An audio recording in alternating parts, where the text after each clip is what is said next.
வணக்கம் நேயர்களே. வழக்கம்போல் எல்லா விதத்திலும் தமிழக மக்களை வஞ்சித்து வரும் மத்திய அரசு இப்போது நீட் என்ற தேர்வை வைத்து தமிழக மக்களின் உரிமையை பறிக்க ஆயத்தமாகி வருகிறது. இதற்கு பின்னால் இருக்கும் அரசியல் உண்மை என்னவென்றால், இந்தியாவிலேயே தமிழ்நாட்டில்தான் அதிக அளவில் அரசு மருத்துவக் கல்லூரிகள் உள்ளன.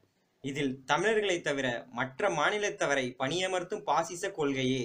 சிம்பிளா சொன்னா, எல்லா இடத்திலும் தமிழர்களை தவிர மற்ற மாநில ஹிந்தி பேசும் மக்களை கொண்டு வருவதே மத்திய அரசின் நோக்கம்.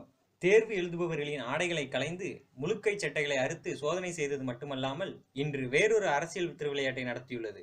பொதுவாக அறவழியில் போராடுபவர்களை அறுத்துவிடும் மத்திய அரசு இப்போது தமிழ் வழி கல்வி மாணவர்களின் மருத்துவராகும் கனவை அறுக்கும் வகையில் ஆங்கில வழி கல்வி பயில்பவர்களுக்கு எளிதாகவும் தமிழ் வழி கல்வி பயில்பவர்களுக்கு மிக கடினமாகவும் கேள்வித்தாள் வழங்கியுள்ளது.